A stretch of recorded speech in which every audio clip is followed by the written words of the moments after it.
अस्सलाम वालेकुम व्यूवर्स, कैसे हैं आप सब। उम्मीद है सब खैरियत से होंगे। मीठी ईद है, इस मौके पर मैंने सोचा कि आपको कुछ मीठा बनाना सिखाया जाए। रिवायती मीठे बनाए जाते हैं, कुछ लोग शीर खुरमा बनाते हैं, कुछ कोई और मीठा बनाता है, कोई खीर बनाता है और कुछ मिठाइयाँ भी बना लेते हैं। तो आज मैंने सोचा कि आप लोगों को गुलाब जामुन बनाने सिखाए जाए जो हर दिल अजीज़ हैं।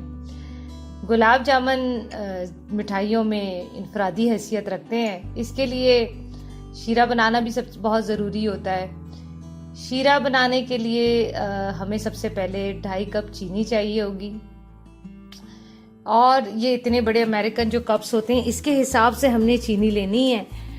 और चीनी जो है मैं इस पतीले में डाल देती हूँ, और उसके बाद हमें 2.5 कप चीनी में 2 गिलास पानी का चाहिए होगा। 2 गिलास पानी मैंने पहले से इस जग में मेजर करके रखा हुआ है। तो अब मैं इसको डाल देती हूँ सारा का सारा, और उसके बाद शीरा बनाने के लिए 2 दाने इलायची के साबित मैं तोड़ के इस तरह से डाल दूंगी ताकि खुशबू शीरे में रस जाए। और उसके बाद फिर गुलाब जामुन जब इसमें डिप होंगे तो बहुत ही मज़ेदार महसूस होंगे। शीरा बनाने के लिए आपने इस चीज़ का ख़ास ख्याल रखना है कि फ्लेम तेज़ ना हो, बहुत ही हल्के फ्लेम पर शीरा बनाया जाएगा। और अगर तेज़ होगा चूल्हा तो चीनी का कलर ख़त्म हो जाएगा, वो ज़्यादा रेड हो जाएगी, कैरेमल बिल्कुल बन जाएगी, और जिसके बाद फिर गुलाब जामुन हमारे ख़राब हो जाएंगे। तो हमें 1 तार तक शीरे को पकाना है। जब 1 तार आ जाए तो फिर गुलाब जामुन को उसके अंदर डिप करना है। बहुत ज़्यादा थिक नहीं करना है हमने शीरे को, और हल्का सा स्टिकी हो जाए तो फिर गुलाब जामुन इसमें हम डिप करेंगे, जिसकी वजह से गुलाब जामुन मीठे होंगे। यही मिठास होती है जो बाद में मिठाइयों को डिप करके शीरे में फिर मिठाइयाँ मीठी होती हैं। अब हम अपने नेक्स्ट स्टेप की तरफ जाते हैं। नेक्स्ट स्टेप में अब बाकायदा हमने शीरे को रख दिया चूल्हे पर। तो इसके लिए हम सबसे पहले खोए का इस्तेमाल करेंगे। खोया बनाने का तरीका मैंने आपको बता दिया था। खोया हमारा ये 250 ग्राम है। लस्सा खोया हमने इस्तेमाल करना है, चाहे तो आप घर में इस्तेमाल करें, चाहे आप मार्केट से तैयार लें, लेकिन लस्सा खोया ले। सफ़ेद नहीं होना चाहिए क्योंकि लस्सा खोया बहुत ही सॉफ्ट होता है, और जो मैंने तरीका बताया उससे भी लस्सा खोया आराम से आपका घर में भी तैयार हो सकता है। बहुत ही आसान रेसिपी है, इससे पहले मैं अपलोड कर चुकी हूँ। तो आप ये देखिए कितना स्मूथ, कितना सॉफ्ट है जो मैंने बनाया है। ये 250 ग्राम मैंने लिया है, यानी कि 1 पाव। तो इसके अंदर जो बाकी जो चीज़ें डलेंगी वो होगा, ये 250 ग्राम खोया है।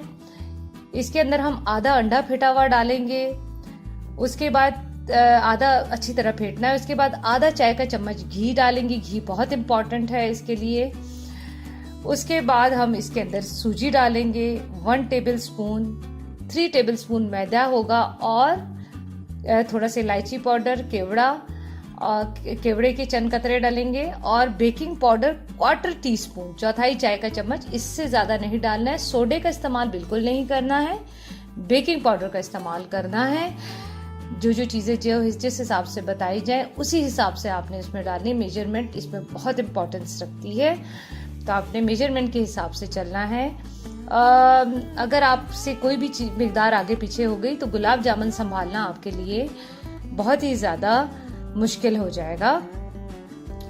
तो आप ये देख रहे हैं कि मैंने एक बाउल ले लिया है।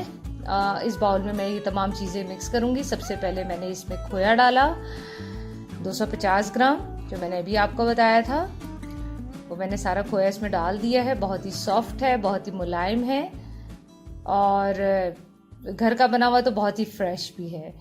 और इसके बाद हम इसके अंदर 1 चम्मच सूजी का डाल लेते हैं, 1 टेबल स्पून। ये जो घर में खाने के चम्मच होते हैं उसी के हिसाब से 1 टेबल स्पून मैंने सूजी का डाल दिया है। इसके बाद मैं मैदे का 3 चम्मच मैदा बताया था, जिसमें मैं सिर्फ अभी 1 टेबल स्पून शामिल करूंगी। बाद में एज रिक्वायर्ड, अगर मुझे रिक्वायर्ड होगा तो तब मैं शामिल करूंगी।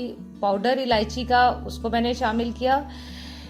बेकिंग पाउडर 1/4 टीस्पून, ये देखिए इस तरह से मेजर करके बैलेंस पे, ज़्यादा ना हो जाए आपसे, बिल्कुल भी ज़्यादा ना हो जाए वरना फैल जाएंगे गुलाब जामुन। 1/4 टीस्पून आपने डाला। उसके बाद आपने केवड़े के चंद कतरे इसके अंदर डालने हैं। चंद कतरे बहुत ज़्यादा मिकदार में नहीं डालना है, 1/2 teaspoon is more than enough, वो डालना है।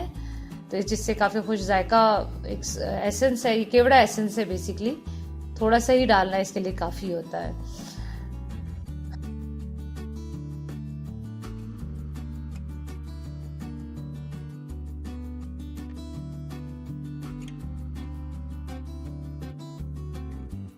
थोड़ा सा घी भी हमने शामिल करना है उससे पहले, आधा चाय का चम्मच घी मैं भूल गई थी, अभी घी डालना है। उसके बाद हम अंडा लेते हैं। अंडा हमने तोड़ लेना है अलग से बाउल में, क्योंकि मैंने आपको बताया था कि आधा अंडा शामिल करना है। तो अंडे को मैंने अच्छी तरह से फेंट लिया है, कांटे की मदद से अच्छी तरह फेंटना है, बिल्कुल स्मूथ हो जाए अंडा, बहुत अच्छी तरह से फिटा हुआ मिक्स हो जाए। देख रहे हैं आप कितना मैं ज़्यादा इसको फेंट रही हूँ, क्योंकि अगर ज़्यादा फिटा हुआ ना हो तो फिर आपको पता है कि फिर अंडा ही फील होगा, अंदर अच्छी तरह से मिक्स नहीं होगा। ये टेबल स्पून की मदद से मैं डाल रही हूँ। एकदम से अगर आपने डायरेक्ट अंदाजे से आधा डालने की कोशिश की तो आपको तो पता ही है कि अंडा एकदम से स्लिप होता है और सारा का सारा उसमें डल जाएगा। लिहाजा टेबल स्पून की मदद से डालना बड़ा मुनासिब है।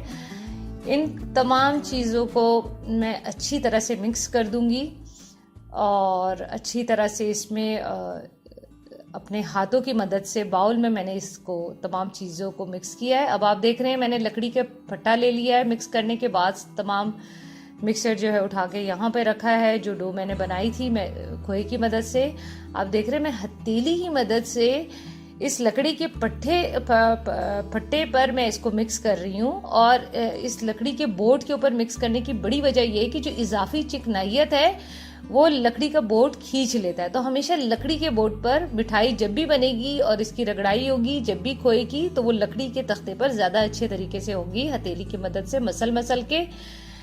चूँकि ये मैंने घर में खोया बनाया था इसलिए थोड़ा सॉफ्ट ज़्यादा था, लिहाजा मैंने बाकी के 2 चम्मच मैदे के भी इसमें शामिल कर दिए हैं, जिसकी वजह से ये बैलेंस हो गया है। अगर आप बाजार से खोया लेंगे तो अक्सर हार्ड होता है, तो आप उसमें थोड़ी कम मिकदार भी खोए की डाल सकते हैं। देखिए सारा मैंने बेल लिया है, बहुत सारा मैंने अच्छी तरह से मिक्स कर लिया है, अच्छी तरह से गूंद लिया है। बस इस चीज़ का ख्याल रखें कि बाजार में जो खोया मिलता है वो थोड़ा ज़्यादा सख्त होता है, इसलिए आप इस तरह की डो बनाएं कि जिस तरह से आटा गूंदा जाता है मैदा वगैरह, इस तरह की बहुत सख्त भी ना हो बहुत नरम भी ना हो, बल्कि मुलायम सी। अब मैं इक्वली काट रही हूँ और इसके छोटे छोटे गोल गोल मैंने इसके पेड़े बनाने हैं। गुलाब जामुन गोल ज़्यादा खूबसूरत लगते हैं, तो मैं इसके गोल गोल पेड़े बनाकर ये गोल गोल हथेली की मदद से पेड़े बना रहे, फिंगर्स की मदद से हथेली पर ज़्यादा अच्छी तरह से गोल बनेंगे। गोल गोल बनाकर अब मैंने आपने देखा है कि रख दिए हैं, तो अब मैं इस कढ़ाई में गुलाब जामुन डालने लगी। कढ़ाई के लिए मैंने फ्लेम को देख रहे हैं आप कितना हल्का ऑयल को रखा हुआ है, फिर को फ्रेश ऑयल है और हल्का मैंने रखा हुआ है। और मैं आहिस्ता आहिस्ता करके इसमें डालूंगी एक एक करके, और हल्की आंच पर, इसलिए क्योंकि इसमें अंडा होता है, मैदा होता है, बाकी चीज़ें, तो सारी चीज़ें अंदर तक कुक होना बहुत ज़रूरी है। और जब ये फ्राई होने लगेंगे तो ये आहिस्ता आहिस्ता खुद ब खुद ऊपर आएंगे। आपने इसको ज़्यादा टच नहीं करना है, हल्के हल्के ऊपर से तेल हिलाना है। देखें मेरे गुलाब जामुन सारे ऊपर आ गए और हल्के हल्के से ब्राउन भी हो गए, और मैं मुसलसल चम्मच हिला रही हूँ ताकि चारों तरफ से ये इक्वली गोल्डन ब्राउन से हो जाए। तो ये देखिए आहिस्ता आहिस्ता मेरे गुलाब जामुन, मुसलसल ये हिलाते रहना है, छोड़ना नहीं। और देख लें कि कितनी हल्की आंच है। ज़्यादा जल्दबाजी में चीज़ अंदर से कच्ची रह जाती है, लिहाजा ये फूल भी गए हैं जितने मुनासिब मिकदार में हमें चाहिए थे। और हर चीज़ की मेजरमेंट का मैं दोबारा से आपको कह देती हूँ, ख्याल रखना है, तो इसी तरह के गुलाब जामुन आपके तैयार होंगे। तो जो जो इंस्ट्रक्शन सबको फॉलो करना है। हमारे गुलाब जामुन सारे रेड हो गए हैं, बिल्कुल गोल्डन ब्राउन, बड़ा खूबसूरत कलर है इसका। मैंने शीरे के अंदर डाल दी। शीरा मैंने आपको बताया था बहुत ज़्यादा थिक नहीं होना चाहिए, एक तार जब हो जाए हल्का सा चिपकने लगे तो शीरा बिल्कुल तैयार है। तो हमने 5 मिनट तक इस शीरे में इसको डिप करना है, उसके बाद थोड़ा सा मिक्स भी करना है शीरे के अंदर। तो ये देख ले खस्ता मज़ेदार, और आप ट्राई करेंगे तो बहुत मज़ा आएगा। इस गुलाब जामुन को अपने घर वालों के साथ, फैमिली के साथ, सबके साथ मिलके एंजॉय करें। ऊपर मैंने बादाम डाल दिए हैं, तो मीठी ईद में आप इससे लुत्फ़अंदोज़ हों, सबके साथ शेयर करें। अल्लाह हाफिज़।